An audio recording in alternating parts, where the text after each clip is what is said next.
Hey guys, so for lab 3, the main objective was to analyze the circular motion of a star around a black hole and to use this information to find the net force exerted by the black hole on the star and to ultimately find the mass of the black hole. To do this, VPython was used to calculate the momentum and the change in momentum at an interval of every 1 year, and this data was used along with Newton's second law to find the net force at each interval. And then finally, Newton's law of gravitation was used to find the mass of the black hole, which was found to be about 2 times 10 to the 31st kilograms, which was about 3,624 times larger than the mass of the star.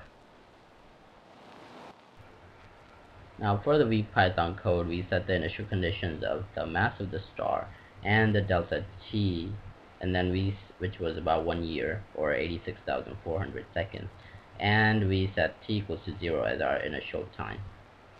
Next, we calculated the velocity of between each data point, and we separately calculated the x component of the velocity and the y component of the velocity, and so with the while loop, we calculated the velocity at between each data point. Then we calculated both the v initial and v final and the p initial, p final for the velocities and momentums. Then we used that to find the delta v and the delta p. And then we set dp dt, or the change in momentum over change in time, equals to delta p over delta t. Then we use Newton's second law, which states that the total net force is directly equal to the change in momentum over change in time. So we set F net equals to dp dt. And then to find the parallel and perpendicular components of the momentum, we use the momentum principle to state that the dp dt parallel is equal to the change in magnitude of the momentum over time multiplied by p hat, or the unit vector. And then we set the dp dt perpendicular by subtracting the dp dt parallel from the total dp dt.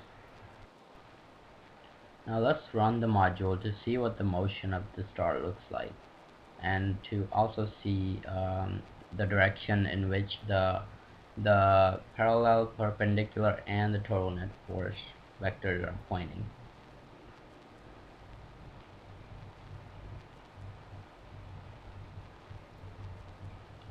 As we can see, the black arrow, which represents the parallel component of the momentum, it starts out in the directions of the motion, but then it switches to the opposite direction, which means that the star is speeding up at the beginning, and then it starts to slow down. The perpendicular component, which is the blue vector, is always pointing towards the center of the kissing circle, which is the circle that is tangent to the position of the star. Finally, the yellow arrow, which points towards the direction of the total net force. In this case, it's always pointing toward the black hole, because we assume that the only force acting on the star was due to the gravitational force of the black hole on the star. And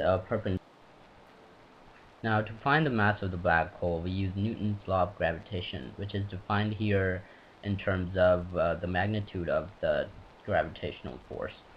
We know all of the unknowns except for the mass 2, which we're trying to find. So we can use these, such as the gravitational constant, the mass of the star. We can find the magnitude of r squared by doing vector subtraction of the position of the star at a specific time from the position of the black hole, and then finding the magnitude and then squaring it. And we chose to use the final position of the star because in the computer code we told the VPython to print the final net force and the final position, which made it the simplest to use. And so I used the final position of the star and the final net force for the calculation of the mass of the black hole. Now we could have used any other position, because we know that the force will also change at the different position. So we can still find the mass of the black hole accurately by using any other position of the star. Now, when I solved for the mass of the black hole by plugging in all of these other quantities, I found that the mass was about 1.99 times 10 to the 31st kilograms, which, as I said earlier, is about 3,600 times larger than the mass of the star. Be different. What does it mean? Are FNet perpendicular, FNet parallel, and FNet different from delta p delta t perpendicular, delta p delta t parallel, and delta p delta t? The answer is no. If we use Newton's second law and set delta v over delta t equals to Fnet over mass, and then we solve for Fnet, the quantity equals to Fnet is exactly equal to delta p over delta t, which means that delta p over delta t is equal to Fnet, and therefore there is no difference between the two quantities. Now, if we replace the original black hole with a different black hole that had a different mass, would the star have the same trajectory? Meaning, would there be another mass for black holes that would give the same trajectory for the motion of the star? The answer is no, because if we again use Newton's law of gravitation to solve for the mass of the black hole and use the exact same known quantities, we will always come up with the same mass. So, so a different black hole will always give a different trajectory for the motion of the star.